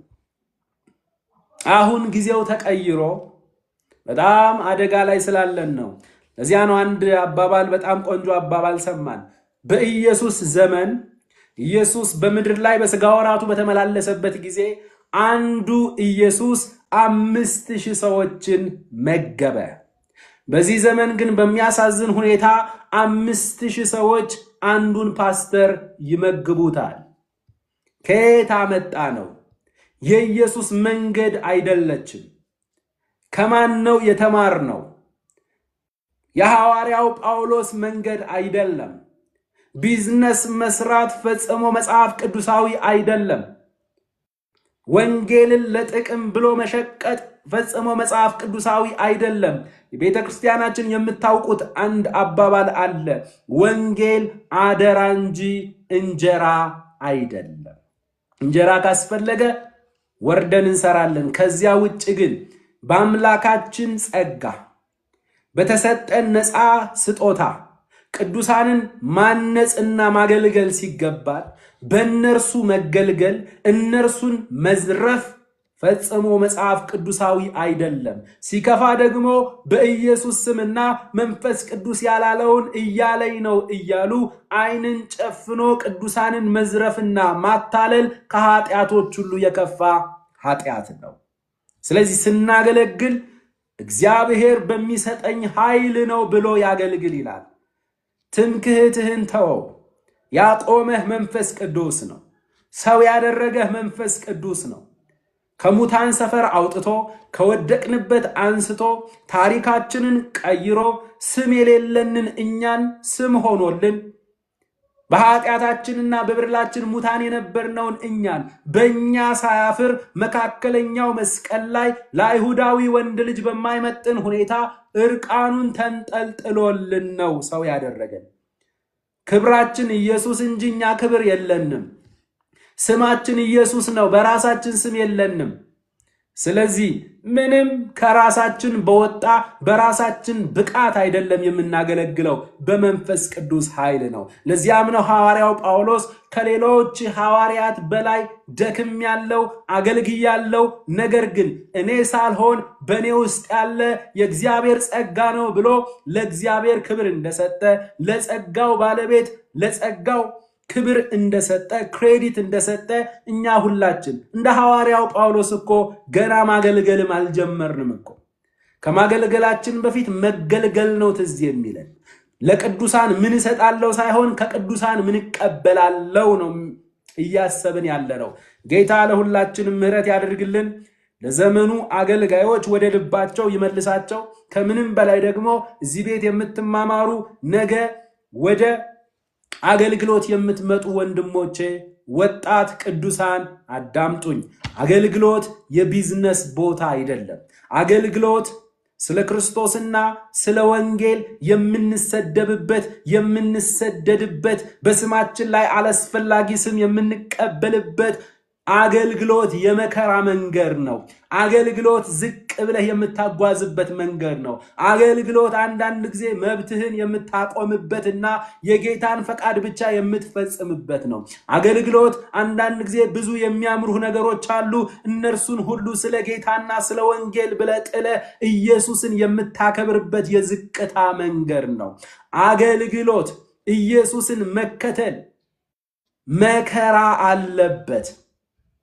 ኢየሱስ ሲጠራን አቆላምጦ አልጠራንም። ኢየሱስ ሲጠራን ልካችንን ነግሮናል። በስማችን ላይ ስም እንደሚወጣብን እንደምንሰደድ ከዚያም አልፎ ከፊት ለፊታችን ምናልባት ሞትም ሊመጣ ይችላል። እስከ ሞት ድረስ የምንታመንበት የመከራ መንገድ እንጂ በዚህ ዘመን ኢየሱስን ጋርደን እኛ ራሳችን የምንታይበት በቅዱሳን የምንጠቀምበት ቅዱሳንን የምንዘርፍበት አይደለም። ኢየሱስን እከተላለሁ፣ በኢየሱስ መንገድ እሄዳለሁ። እርሱ እንድንከተለው ፍለጋውን ጥሎልን ሄዷል። አዎ ሊከተለኝ የሚወድ ቢኖር ራሱን ይካድ ነው ያለው። ራሳችንን የምንክድበት እንጂ መብታችንን የምናስከብርበት ቦታ አይደለም። ቅዱሳንን ዝቅ ብለን በተሰጠን ጸጋ የምናገለግልበት እንጂ በቅዱሳን ላይ የምንሰለጥንበት አይደለም። አገልግለንም ስንጨርስ ጌታ ሆይ እኔ የማልጠቅም ባሪያ ማድረግ የሚገባኝን ነገር አድርጌያለሁና ክብር ላንተ ይሁን የምንልበት እንጂ ራሳችንን የምናሳይበት ጌታን የምንጋርድበት ክሬዲት የምንወስድበት አይደለም። ስለዚህ የአገልግሎት የጸጋ ስጦታዎች የተሰጡበት ሶስተኛ ዓላማ በኢየሱስ ክርስቶስ በኩል እግዚአብሔር አባታችን በነገር ሁሉ ይከብር ዘንድ ነው። የጸጋ ስጦታዎችን የሚሰጠው ማን ነው? በደንብ ይህንን ነገር አእምሯችሁ ውስጥ እንዲቀመጥ ነው ምንደጋግመው። አእምሯችሁ ውስጥ እንዲቀመጥ ትምህርት መማማር እንትን ትምህርት ተምሬያለሁ እንትን ትምህርት ተምሬያለሁ ብለን ትምህርት ርዕስ አእምሯችን ላይ ለማስቀመጥ ሳይሆን በትምህርቱ ለመጠቀም ለመሰራት ስለሆነ በደንብ አዳምጡኝ። በተለይ የጸጋ ስጦታ በጣም አቢዩዝ እየተደረገ ያለበት ዘመን ላይ ከመሆናችን የተነሳ ወደ መጽሐፍ ቅዱሱ ሐሳብ መመለስ አለብን። የጸጋ ስጦታዎችን የሚሰጠው ማን ነው? የብዙ ቅዱሳን ጥያቄ ነው። የጸጋ ስጦታዎችን የሚሰጠው አንዳንድ ሰዎች የሆኑ አገልጋዮች የጸጋ ስጦታን በኪሳቸው ይዘው የሚዞሩ ከዚያ በኋላ ደግሞ ቅዱሳንን ወደፊት ለፊት ወደ መድረክ ጠርተው የሚያድሉ አንተ ነብይ ነህ፣ አንተ ፓስተር ነህ፣ አንተ ወንጌላዊ ነህ፣ አንቺ እንትን ነሽ፣ አንተ እንደዚህ ነህ፣ አንቺ እንትን ነሽ እያሉ የሚመድቡት አይደለም። የጸጋ ስጦታን የሚሰጠው መንፈስ ቅዱስ ነው። መንፈስ ቅዱስ እንደወደደ አድርጎ እያካፈለ ለቅዱሳን ጥቅም ይሆን ዘንድ በእያንዳንዳችን የሚያስቀምጠው ነፃ ስጦታ ነው። ስለዚህ ወደ መጽሐፍ ቅዱሱ ሐሳብ ስንመለስ መጽሐፍ ቅዱስን ስናጠና የጸጋ ስጦታዎችን አገልጋዮች የሚባሉት መድረክ ላይ የሚቆሙ ሰዎች ከኪሳቸው እያወጡ የሚያድሉት ሳይሆን በአንደኛ ቆሮንቶስ ምዕራፍ 12 ቁጥር 7 ላይ ነገር ግን መንፈስ ቅዱስን መግለጥ ለእያንዳንዱ ለጥቅም ይሰጠዋል እንዳለ እዚያው አንደኛ ቆሮንቶስ ምዕራፍ 12 ቁጥር 11 ላይ የጸጋ ስጦታዎችን ከዘረዘረ በኋላ ይህን ሁሉ ግን ያ አንዱ መንፈስ እንደሚፈቅድ አድርጎ ያደርጋል እንደሚል እንደሚፈቅድ አድርጎ እንደፈለገ አድርጎ የጸጋ ስጦታዎችን ያድላል ይሰጣል እንደሚል የሚሰጠው መንፈስ ቅዱስ እንጂ ፈጽሞ አገልጋይ አይደለም። በዚህ ነገር የተጎዱ ወንድሞቼ አቃለው፣ እህቶቻችንንም አቃለው። ብዙ ወንድሞችም እህቶችም ተጎድተዋል። የሆነ ኮንፈረንስ ላይ በሚሄዱበት ጊዜ መድረክ ላይ ያለ ሰው ወደፊት ለፊት ኑ ብሎ አንተ ነብይ ነህ፣ አንተ ወንጌላዊ ነህ፣ አንተ አፖስትል ነህ እንደዚህ ብሎ ሲመድባቸው በቃ አፖስትል ነኝ ብሎ ልጁ ከዛን ቀን በኋላ ሰላምታውን ቀየረ፣ እኛን ማግኘት አይፈልግም። አንዱ ደግሞ ነብይ ነው ተባለ፣ ቤት ዘግቶ ተንበርክኮ ነው የሚውለው። ጌታ ሆይ ተናገረኝ ተናገረኝ እያለ ቴሌቪዥን ከፍቶ ያ ሰውዬ የተናገረውን ሰውዬ ቴሌቪዥን ስክሪን ላይ ጭኖ በእርሱ ውስጥ ያለ መንፈስ በእኔ ውስጥ ይጋባ 7 እጥፍ እያለ ተንበርክኮ ተናገረኝ እያለ ጌታ ሆይ እባክህ ነብይ ነህ ብለኸኛል። ፈጽሞ ወንድሞቼ ላላስፈላጊ ነገር ተላልፋችሁ ትሰጣላችሁ። እንደዚህ አይደለም። የጸጋ ስጦታ በትግል አይመጣም። ኩላሊትን አስፈራርተሃት ውሃ ማጣራት አለብሽ የለብሽም ብለህ አላስጀመርካትም። የተሰጣት የሥራ ድርሻ ስለሆነ በቃ ሳትነግራት ሳትመክራት ይሄው እጅ ሳትጭንባት እያገለገለች። ጨጓራ ትፈጫታለህ አትፈጭም ይላል የሰራዊት ጌታ እግዚአብሔር አላልነውም፣ ግን እየፈጨ ነው። የሥራ ድርሻውን ጨጓራ ተብሎ እንደሚጠራ ሁሉ አያውቅም። ኩላሊት ተብላ እንደምትጠራ ሁሉ አያውቅም። ስለዚህ ፓስተር ተብሎ መጠራቱን፣ ወንጌላዊ ተብሎ ሬቨረንድ ተብሎ መጠራቱን ተወውና ስማችን ላይ ሳይሆን ስራችን ላይ ፎከስ አድርገን በተሰጠን የጸጋ ስጦታ ቅዱሳንን እናገለግል እናንጽ ዘንድ እንፈልግ። ስለዚህ አገልጋይ ሳይሆን መንፈስ ቅዱስ ነው የጸጋ ስጦታን የሚሰጠው። መንፈስ ቅዱስ ነው እንደወደደ አድርጎ እያካፈለ የጸጋ ስጦታን የሚሰጠው። ልብ ማለት የሚገባን እዚህ ላይ መንፈስ ቅዱስ አንድን የጸጋ ስጦታ ለሁሉም ሰው አይሰጥም። ሁሉንም የጸጋ ስጦታ ለአንድ ሰው ብቻ አይሰጥም። ጻፉ፣ እየጻፋችሁ ተማሩ ቅዱሳን። መንፈስ ቅዱስ አንድን የጸጋ ስጦታ ለሁሉ ሰው አይሰጥም። ሁሉን የጸጋ ስጦታ ደግሞ ለአንድ ሰው ብቻ አይሰጥም። አለበለዚያ አካል የሚባለው ነገር ይጠፋል። አካል ሁሉ አይን ከሆነ ጥሩ አይመጣም። ከላይ ከግንባር ጀምሮ እስከ ታች እግርህ ድረስ አይን ብቻ ቢሆን ሆረር ነው። ይሄ ከባድ ነው። በቃ አንዳንድ ቦታ ላይ ስትገባ ሁሉም ባለመገለጥ ነው። በቃ ሁሉም አይን ሆኛለሁ ነው የሚለው። ሁሉም ባለመገለጥ ነው። ካልተናገርኩ ነው አይደለም ወንድሜ። እንደዛ አይነት ጸጋ መንፈስ ቅዱስ የሰጣቸው ሰዎች ሊኖሩ ይችላሉ። ሁሉም ግን ባለመገለጥ፣ ሁሉም ግን ይታየኛል የሚል ሁሉም አይን ብቻ ሊሆን አይችልም። አካል ሁሉ አይን ከሆነ ማሽተት ከወዴት ነው? መስማትስ ከየት ነው የሚገኘው? ከየት ነው የሚገኘው? ሁሉ ጆሮ ከሆነ ጥሩ አይመጣም። እኔ ብቻ ነኝ የምሰማው፣ እኔ ብቻ ነኝ የምናገር። ሁሉ አስተማሪ ከሆነ ጥሩ አይመጣም። መንፈስ ቅዱስ እንደወደደ አድርጎ ለእያንዳንዳችን ከ20 ያላነሱ የጸጋ ስጦታዎች አሉ። እነርሱን እንደወደደ አድርጎ ለግል ጥቅም ቢዝነስ ለመስራት ሳይሆን ለቅዱሳን ጥቅምና መታነጽ ይሆን ዘንድ ያስቀመጣቸው የከበረ ስጦታዎች አሉ። አትኮርጁ ቅዱሳን። የጸጋ ስጦታን ጓደኛችሁ የሆነ ነገር ስለተቀበለ፣ በጓደኛችሁ በኩል አንዳች ነገር ስለተገለጠ አትኮርጁ። የእናንተን መንፈስ ቅዱስ የሰጣችሁን ኦሪጂናል ነገር ብቻ ፈልጉ። ፌክ ነገር አይቀጥልም። ፌክ ነገር አያምርም። ኦሪጂናል ነገር ነው መቀጠል የሚችለው። ትንሽም ቢሆን ኦሪጂናል ነገር ይሻላል። እድሜም ያለው መንፈስ ቅዱስም የሚከብርበት ቅዱሳንም የሚታነጹበት በትክክለኛው የጸጋ ስጦታ ስለሆነ፣ ስለዚህ ወንድሞቼ እህቶቼ፣ መንፈስ ቅዱስ አንድን የጸጋ ስጦታ ለሁሉም ሰው አይሰጥም። ሁሉንም የጸጋ ስጦታ ደግሞ ለአንድ ሰው ብቻ አይሰጥም። ይሄ ሆረር ነው የሚሆነው። ስለዚህ አንዳንድ ቦታ ላይ ስትገባ ሁሉም ልሳን ይናገራል። መድረክ ላይ የሚቆመው ሰው እስኪ 10 ደቂቃ በልሳኖቻችን እንናገራለን በለው ይለዋል። በቃ እንዴት መንፈስ ቅዱስ አንድን የጸጋ ስጦታ ለሁሉም ሰው አይሰጥም? እያካፈለ ነው የሚያደርገው።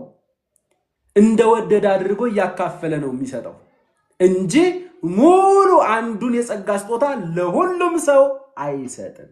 ኢትዮጵያ ላይ ጥቃት ከደረሰባቸው የጸጋ ስጦታዎች መካከል አንዱ ልሳን ነው። እሱን ይህንን ትምህርት ስንጨርስ ለብቻው እንመለከተዋለን። ትንቢትንና ልሳንን ለብቻው እንመለከተዋለን። ወንድሜ ዳዊት ትንቢትን አሁን ጀምሯል። ቪዲዮ ይለቀቃል። እንዲሁም ደግሞ ልሳንን ደግሞ ከዚህ ትምህርት በኋላ እኔ ጀምረዋለሁ። እግዚአብሔር ይረዳናል። መጽሐፍ ቅዱሳዊ ነገር ብቻ፣ ኦሪጂናል ከመንፈስ ቅዱስ የሆነን ነገር ብቻ ፈልጉ። አትኮርጁ። በጥረታችሁ በትግል በታክቲክ አታምጡ። አዎ ልሳን ካልተናገርክ ምኑን ዳንከው፣ ልሳን ካልተናገርክ አገልግሎት አንሰጥህም የሚሉ ቸርቾች እንዳሉ እናውቃለን። ወንድሞቼ እህቶቼ፣ ጌታችን ኢየሱስ ክርስቶስ እንኳን ልሳን አልተናገረም። በቃ በአይሁዳዊ ቋንቋ በእስራኤላዊነቱ ነው ሲያስተምር የነበረው። አለቀ። ከኢየሱስ የበለጠ መንፈሳዊ መሆን አትችልም። መንፈሳዊነት ማለት ደግሞ ልሳን በሚባል ነገር መጮህና ጉባኤውን ማወክ ማለት አይደለም። ተረጋጉ፣ ወደ ልባችን እንመለስ። መንፈሳዊነት ማለት መጮህ፣ ወንበር መስበር፣ በቆርቆሮ ላይ መሮጥ አይደለም። በቆርቆሮ ላይ ጧጧጧጧ እያሉ የሮጡትንማ ጉዳቸውን አየን እኮ፣ ጉዳቸውን አየን። መጽሐፍ ቅዱስን እየቀደዱ ሲበሉ ይህንን ቅዱስ ቃል እንደዚህ መቅደድ ከቻልክ ራሱ በቃ መንፈስ ቅዱስ አይደለም፣ እርኩስ መንፈስ ነው ከላይ ያለው። ፈጽሞ ይህንን ቅዱስ ቃል መቅደድ ከቻልክ እጅ ከታዘዘልህ ራሱ ወንድሜ መንፈስ ቅዱስ አይደለም፣ ሌላ መንፈስ ነው የተጠናወተ። መጽሐፍ ቅዱስን እንድትጠላ ያደረገ ሌላ ምክር የመከረ እግዚአብሔር አንብብ ብሎ ሰጥቶ ሳለ አንተ ቀድጄ ብበላ ቅዱስ ቃሉ በውስጤ ይኖራል ያልከው የት ላይ ነው ያነበብከው? ማርቆስ መጨረሻ ጥጉ ላይ ቀዳችሁ ብሉ ብሏል ወይ? ፈጽሞ ይሄ ሰው ጧጧጧጧ እያለ በቆርቆሮ ላይ ሲሮጥ የነበረ ሰው ነው። በዛ ሰዓት ላይ ስንናገር እናንተ የጸጋ ስጦታን ትቃወማላችሁ ተባለ። አሁን ደግሞ ጸጉሩን ደግሞ ቁርጥ አድርጎልህ መጣ። 3 ክብ ቆረጠልህ። ጺሙ ይሄ ከምድር ጋር የሚገናኝ ነው አለ። አንደኛው ደግሞ እዚህ ጋር ያለው ደግሞ ቁርጥ ደግሞ እዚህ ጋር 3 ሰማይ አለ። መሃል ላይ ያለው ይሄኛው የአብ ዙፋን ነው አለ። እንደዚህ አይነት የስነ ልቦና ህመም ካለበትና ከአጋንንት ከሚሰማ ሰው ድምፅ ራቁ። አጋንንት ነው የሚያሳያቸው፣ እርኩስ መንፈስ ነው የሚጫወትባቸው። አሁንም እንደዚህ እያስተማረን እንኳን ምናልባት እግዚአብሔር ተናግሮትስ ቢሆን እምትሉ ትኖራላችሁ። እውነት እውነት እላችኋለሁ ቅዱስ ቃሌንም ሳጠና መጽሐፍ ቅዱስን ስናጠና የቤተ ክርስቲያን ታሪክንም ስናጠና እንደዚህ ያደረጉ ሐዋርያትም የእምነት አባቶችም የሉ። ይሄ መጽሐፍ ቅዱስም ሆነ በውስጣችን የሚኖረው መንፈስ ቅዱስ ዕውቅና ያልሰጠው ከብርሃን ዓለም ሳይሆን ከጨለማ ዓለም የሚመጣ መገለጥ ስለሆነ ተጠንቀቁ። ስለዚህ መንፈስ ቅዱስ አንድን የጸጋ ስጦታ ለሁሉም ሰው አይሰጥም፣ ሁሉንም የጸጋ ስጦታ ለአንድ ሰው አይሰጥም። በቃ መድረክ ላይ ቆመ ልሳን ካልተናገራችሁ እያልክ ቅዱሳንን አትረብሻቸው። የተሰጣቸው ሌላ የጸጋ ስጦታ ከሆነ ያ የጸጋ ስጦታ እንዲገለጥ አስተምራቸው። ከዚያ ውጭ ግን ሁላችንም በልሳኖቻችን እንናገራለን። 10 ደቂቃ ሙሉ በልሳኖቻችን እንናገራለን። ደሞ የለውም ሰው የለውም፣ ግራ ይጋባል። ሰው ግራ ይጋባል። እኔ እኮ ያልተሰጠኝን እኔ እሺ ተጠማው አላችሁኝ። እሺ እያልክ ተጠማው ጉበብ ወደ ጎን ሳይ የሆነ ሰው የሆነች ልጅ እየተንቀጠቀጠች እየወደቀ ጌታ ሆይ እኔን የማትጥለኝ ለምንድን? እኔ ለምንድን ነው ማልወድቅ? እኔ የእንጀራ ልጅ ነኝ የማትጥለኝ ወንበር ላይ። ሰው እኮ ባለመውደቁ እኮ አዝኖ ቤቱ ተቀምጧል። ከኋላ የተጠመቀችው እንትና እንኳን በበቀደም ወድቃ ወንበር ሰበረች። ጌታ ሆይ ለምንድን ነው እኔን የማትጥለኝ? ለምንድን ነው? ወንበር መስበር መንፈሳዊነት ነው ያለሽ ማን ነው? የግድ ደግሞ መውደቅ ነው እንዴ? ሕዝቅኤል ላይ እኮ የእግዚአብሔር መንፈስ ሲገባበት ወይም የእግዚአብሔር መንፈስ ሲነካው እኮ በእግሮቼ ቆምኩ ነው ያለው። ሁልጊዜ መውደቅ ነው እንዴ? ሁልጊዜ ወንበር መስበር ነው? ወንድሞቼ እህቶቼ፣ መንፈስ ቅዱስ የሁከት አምላክ አይደለም። ወደ አእምሯችን እንመለስ። ዶክተር መለሰ ወጉ ስሜት ያለ ቦታው ብለው የጻፉት ጽሑፍ አለ። እባካችሁ አጭር መጽሐፍ ናት፣ የሆነች እንደ መጽሔት አይነት ነገር ናት። እባካችሁ አንብቡት። ሶፍት ኮፒውንም ግሩፕ ላይ ሼር አደርጋችኋለሁ። እነሱ በአገልግሎት ከሁላችንም የቀደሙ ናቸው። የሄዱበት መንገድ አንዳንዱ መንገድ የኪሳራ መንገድ ነው። ያለ መንፈስ ቅዱስ ምሪት በስሜታቸው ብቻ የጋለቡበትን ጊዜ ወደ ልባቸው ሲመለሱ ያን ጊዜ ስሜት ያለ ቦታው ብለው በቃ ስሜት ያለ ቦታው ብለው ጽፈዋል።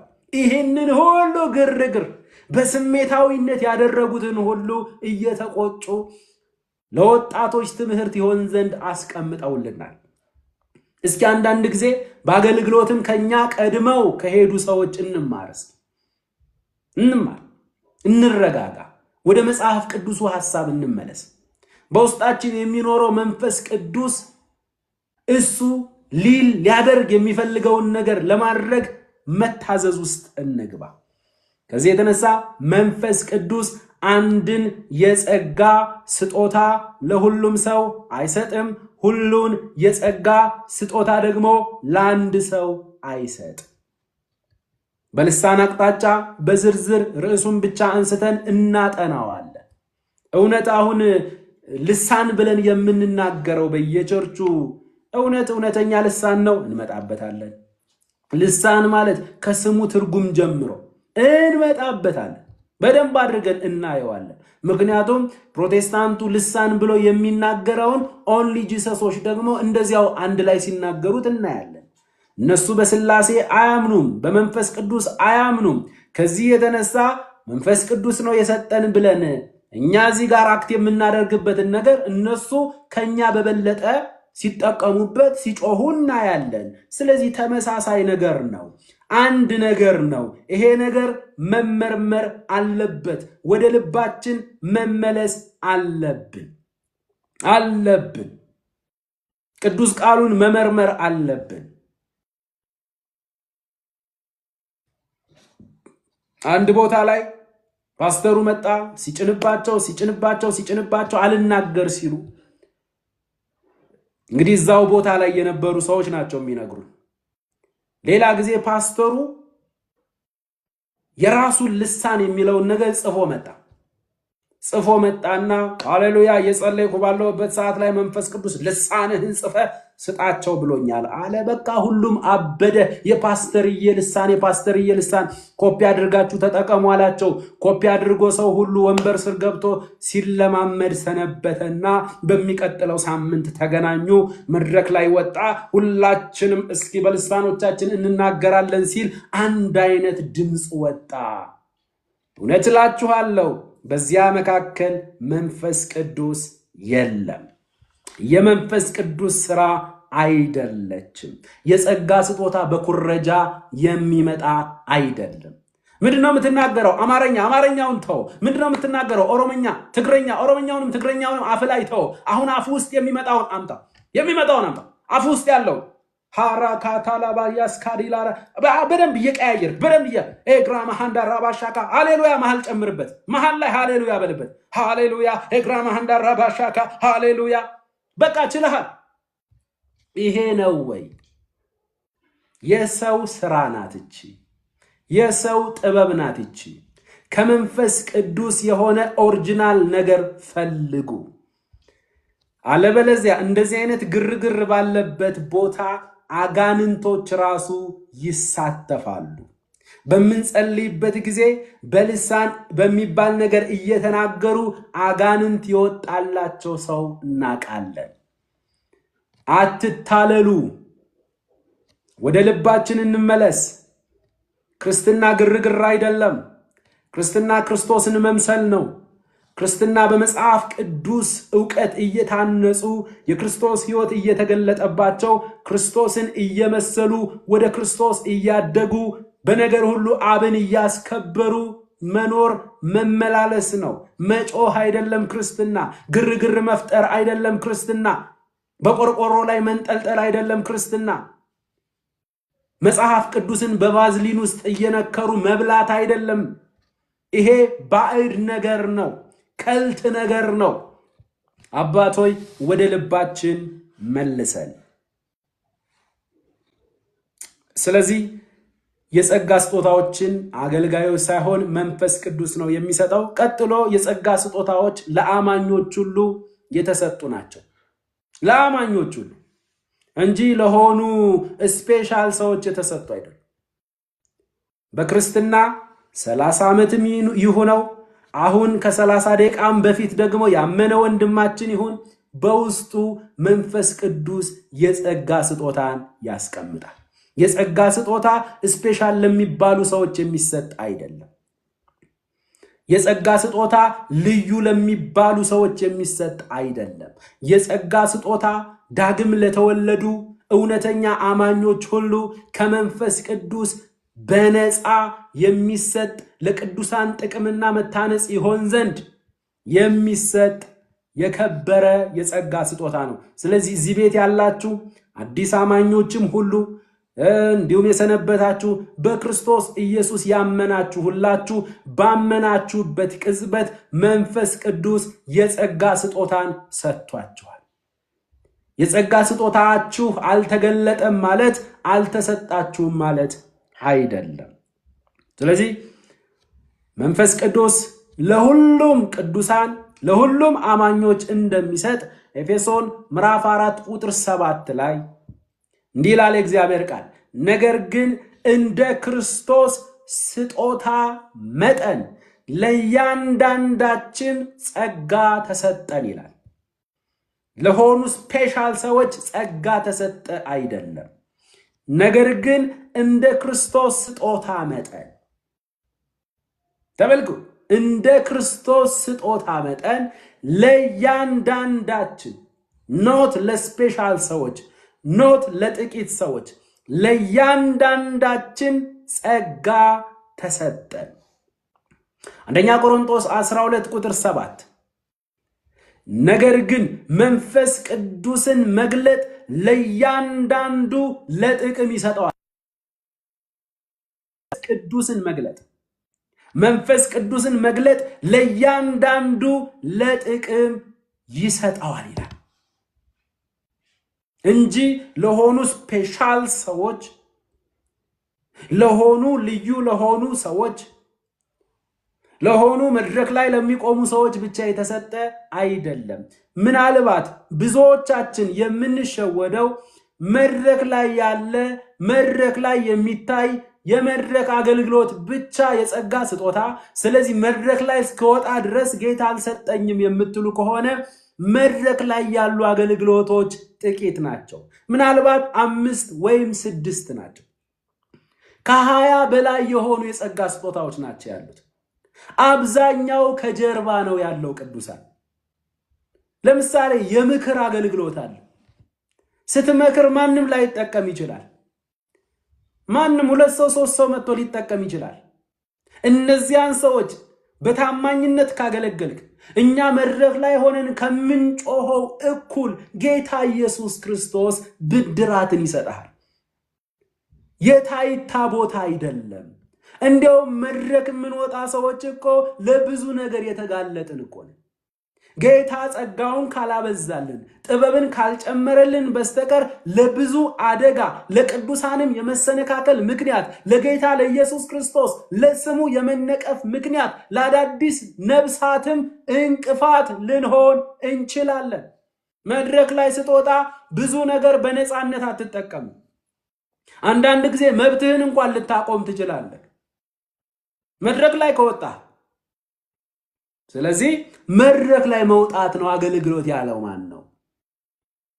ወንድሞቼ እህቶቼ፣ እናንተ ለቅዱሳን የምትጸልዩ፣ ለኛ የምትጸልዩ እውነት እላችኋለሁ ምናልባት ብዙዎቻችሁ ከኛ በላይ የሆነ አክሊል፣ ከኛ በላይ የሆነ ደሞዝ ጌታ ይሰጣችኋል። ቅዱሳንን በመማለድ በጸሎታችሁ የምታግዙ። ከዚህ በፊት እንግዲህ ፓስተር ቾ የሚባሉ መሰሉኝ እንደ የጻፉት ነገር አለ። ፓስተር ቾ የሚባሉ ተንበርክኬ እየጸለይኩ ባለውበት ሰዓት ነበር መሰለኝ ያሉት፣ ወይ በራእይ ነው ወይ ተንበርክኬ ባለውበት ሰዓት ላይ 2 አክሊሎች ይመጣሉ። አንደኛው በጣም ትልቅ ነው የሚያምር ነው፣ አንደኛው አነስ ያለ ነው። 2 አክሊል ይመጣል። ስለዚህ በቃ ኮሪያ ላይ እንደኔ አይነት አገልጋይ የለም። የኮሪያ ሕዝብ በሙሉ ጌታ በኔ በኩል ተጠቅሞ ነው ወደ እውነት ያመጣቸው። ስለዚህ ያው ትልቁ አክሊል ሁለቱም ራሱ ለኔ ነው የሚሆነው ምናምን ነገር እያሉ ትልቁን ሊወስዱ ሲሉ ትልቁ ከሳቸው ይሸሻል። ምንድነው ጌታ ሆይ ከኔ የሚሸሸው ምንድነው? ትልቁን ሊወስዱ ሲሉ አይደለም ያኛው ነው ያንተ ተባሉ። እንዴት እኔ ሳላቀው የተነሳ ሌላ ፓስተር አለ ኮሪያ ላይ እኔን አይደለም ወይ ጌታ የተጠቀምከው እያሉ ጥያቄ በሚያነሱበት ጊዜ ትንሹ ይሄኛው ነው ያንተ፣ ይሄ ታዲያ የማን ነው ሲል የሆኑ ጉባኤ መካከል ማንም የማያውቃቸው፣ ማንም ጋብዟቸው የማያውቅ፣ ማንም የምሳ ዘግቶላቸው የማያውቅ ተንበርክከው ስለ ፓስተር ቾ አገልግሎት የሚማልዱ የሚጸልዩ አንዲት ትልቅ ሴት ነበሩ፣ ትልቅ እናት። ስለዚህ እሳቸውን አሳየና ያንተ የአገልግሎትህ ባክቦን እሳቸው ናቸው። ስለ አገልግሎትህ ይቃትታሉ፣ ስለዚህ ይገባቸዋል። በጣም ተገርሞ በቃ ይገባላል። አያችሁ፣ ምናልባት መድረክ ላይ ቆመን ግርግር ከምንፈጥረው ከኛ ይልቅ በጸሎት በጸጋችሁ በተለያየ ምክንያት የምትተጉ ወንድሞችና እህቶች ከኛ በላይ የሆነ አክሊል ያጋጥማችኋል። እንደዚያም እንዲሆንላችሁ እኛም ምኞታችን ነው። ስለዚህ ለእያንዳንዱ ነው የጸጋ ስጦታ የሚሰጥ። ስለዚህ መድረክ ላይ ያለው ይበልጣል፣ ይሄ ያንሳል የሚባል የለም። ከተጠቀምክበት መንፈስ ቅዱስ ራሱ የተለያየ የጸጋ ስጦታን አይሰጥም። ለእያንዳንዳችን ማለቴ የሚበልጥ አንዱ የሚያንስ ሳይሆን የከበረ የጸጋ ስጦታን በእያንዳንዳችን ውስጥ አስቀምጧል። አንደኛ ጴጥሮስ ምዕራፍ 4 ቁጥር 10 እያንዳንዳችሁ የጸጋ ስጦታን እንደ ተቀበላችሁ መጠን እያንዳንዳችሁ። ስለዚህ እያንዳንዳችን ተቀብለናል። የሆኑ ስፔሻል ሰዎች ብቻ አልተቀበሉም ማለት ነው። ስለዚህ መንፈስ ቅዱስ ዳግም ለተወለዱ አማኞች ቅጽበት የጸጋ ስጦታን ሰጥቶናል። እዚህ ቤት ያላችሁ ሁላችሁ ባመናችሁበት ቅጽበት የጸጋ ስጦታ ተሰጥቷችኋል። በእያንዳንዳችሁ ውስጥ ያለው የከበረ ነው። መንፈስ ቅዱስ ራሱ ወዶ ለቅዱሳን ጥቅምና መታነጽ ይሆን ዘንድ በእናንተ ውስጥ ያስቀመጠው የከበረ የጸጋ ስጦታ ነው። የጸጋ ስጦታችሁ አልተገለጠም ማለት የጸጋ ስጦታ የላችሁም ማለት አይደለም። የጸጋ ስጦታችሁ እንዲገለጥና ቅዱሳን እንዲገለገሉበት ምንድነው መሆን ያለበት? እንማማረዋለን። ወደ አላስፈላጊ መንገድ ግን እንዳትሄዱ ተጠንቀቁ። ወደ ቅዱስ ቃሉ ሐሳብ ብቻ እንመለስ ማለት ነው። ይህንን ይመስላል። ቀጣይ ደግሞ ቀጥሎ ያለውን ዝርዝር ነገር እንመለከታለን። በጣም እዚህ ጋር ትኩረት ያደረኩት በዚህ ዘመን ቦታ ሰጥተን ነገ ሁላችንም እዚህ ጋር ያለን ወጣቶች ደግሞ ወደ አገልግሎት ስለምትመጡ አገልግሎታችሁ የጸጋ ስጦታን በሚመለከት ዕውቀት ኖሯችሁ እንድታገለግሉ ቢያንስ እንኳን መስመርን ለማሳየት ነው። ጌታ መንፈስ ቅዱስ ጠቅሞናል ብዬ አስባለሁ። ከእግዚአብሔር ከአባታችን ከጌታም ከኢየሱስ ክርስቶስ ብዙ ጸጋ፣ ብዙ ሰላም፣ ብዙ ምሕረት ለሁላችን ይሁን። አሜን።